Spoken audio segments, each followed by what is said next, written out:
Today we're going to talk about composing intros. I've written 3 intros for the piece of music from last time, and we're going to be looking at some of the considerations and the unique ideas that go into composing an introduction.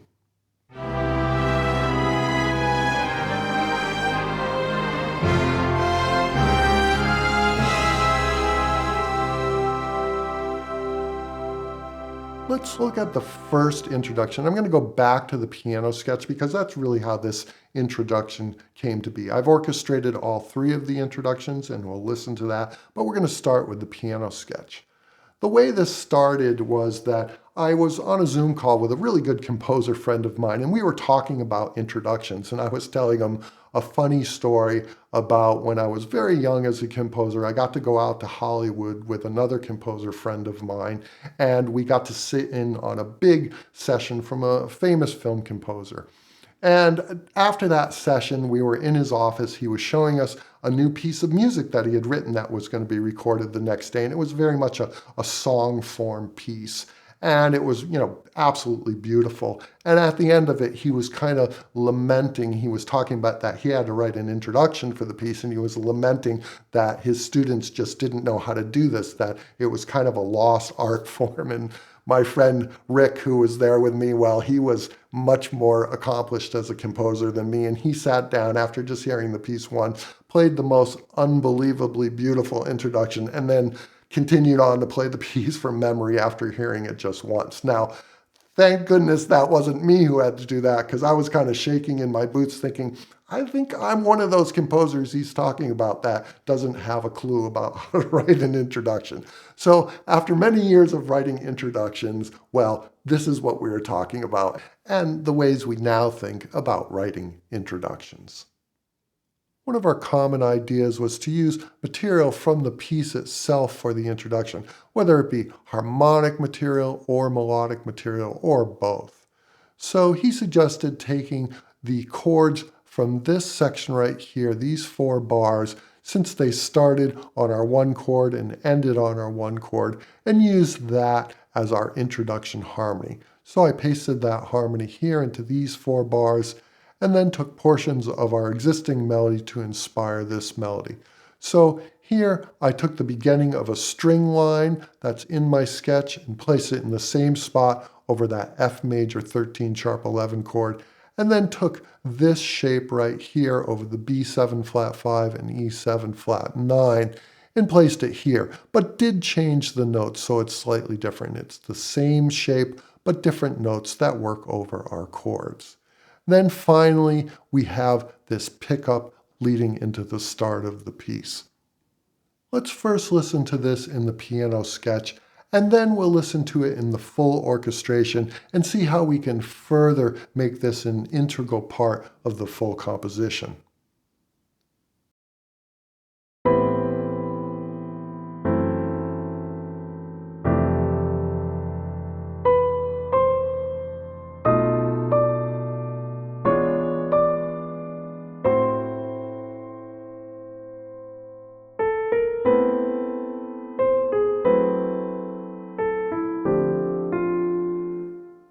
Even in this piano sketch of just block chords and melody, we really get a sense that this intro is setting up the beginning of the piece and that it's part of the piece. And that's because all of its components come from the piece itself. Now let's listen to it with the full orchestration.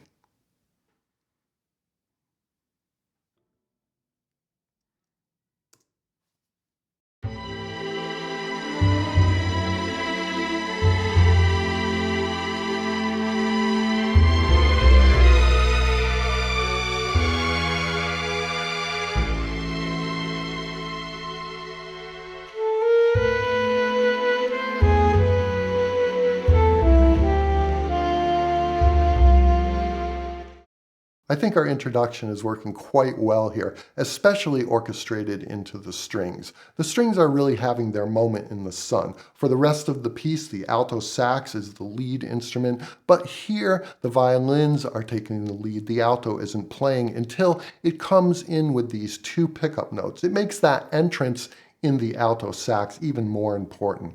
We have the high string line that we just saw in our sketch here in violins 1, and where we have this held note, I've got a counter line in violins 2. This rhythm is the same rhythm that our alto sax enters with in the melody. There's also this blue note in here, this D sharp. So I'm using the A minor blues scale here. That doesn't really show up in the rest of the piece, but as much as the piece is informing the introduction, I think the introduction can also inform the piece. So I'm going to add a little bit of that blues sound into the rest of the piece. We've got these portamentos, which I think really fit this idea of a sultry femme fatale. All right, let's listen to this one more time, and then we'll look at another introduction.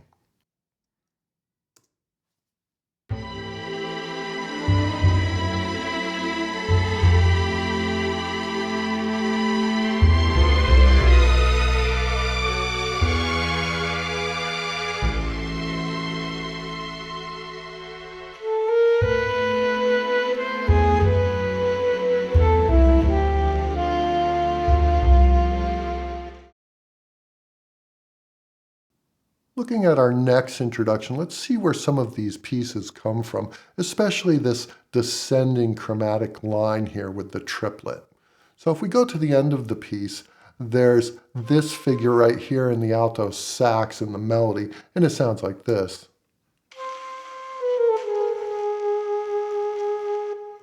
And that's where that line came from. Here you can see this forte piano with the tremolo in the strings, and that also shows up in our intro right here.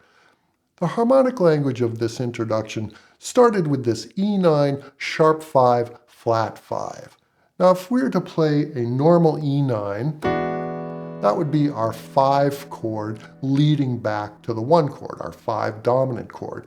But I've taken the 5th of this chord and lowered it, and I also have a raised version of that 5th, the sharp 5. And if we hear all of those notes together, you probably recognize that sound as being a whole tone sound. Just drop this F sharp down an octave, and we get this scale. And the reason I'm using this whole tone scale is because I'm trying to set up a feeling of moving into a dream sequence. The alto sax has an upward moving line using that triplet figure that we talked about and the whole tone scale. And that has that classic sound of leading into a dream sequence, much like the dream sequence dance numbers that you would see in movies with stars like Gene Kelly and Sid Charisse of that era. Then to fill out the rest of the harmonies, I just worked my way backwards, stringing dominant 7 chords. So we go up a 5th here from the E9 to the B7, up a 5th from this B7 to the G flat 7, or enharmonically F sharp 7, up another 5th to the D flat 7, and so on. And that's how these chords came to be. Then I worked out how this figure that we took from the end would play over the top of it. All right. Let's listen to this intro and feel how it sets up our main theme to be perceived in a different light.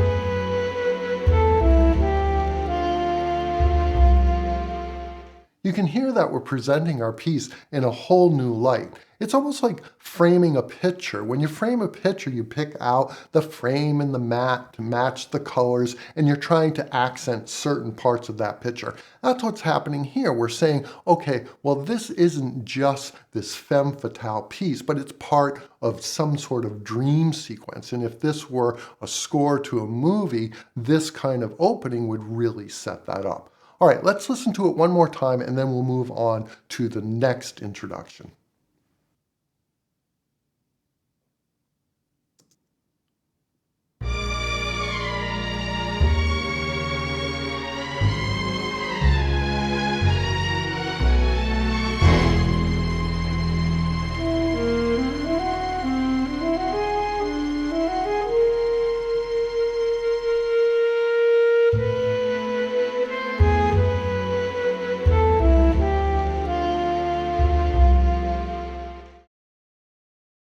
With this introduction, I really want to push the idea that you can frame your piece in a totally different light.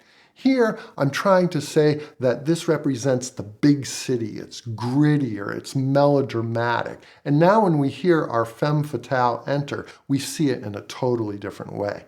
So I'm still going to use the principles that we talked about before, where I'm going to take this melodic fragment and I'm going to use the technique of diminution. I'm going to make the notes move faster by shortening them, and then I'll just make a sequence that goes up by fourths here. Let's listen to what this sounds like.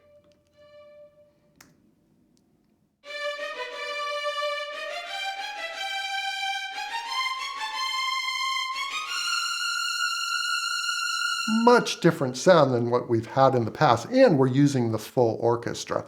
I end on this E7 chord, and I'm basically playing an E7 chord in the lower voices, and then in the higher voices, I'm playing a B flat major chord above that. So I get a lot of really nice tensions against that chord. All right, let's listen to this introduction.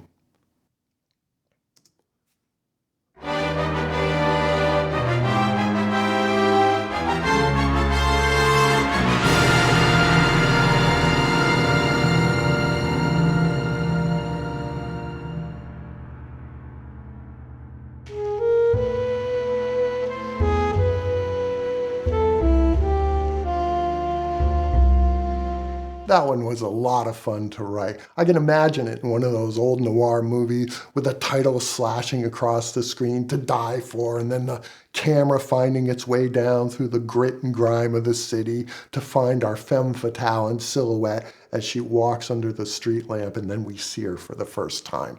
I hope these ideas are helpful in your own introduction writing. I'm going to play the whole piece through using that first introduction. I think if I were to present the piece with no context, that would be the one I would choose. All right, I'll see you all next time.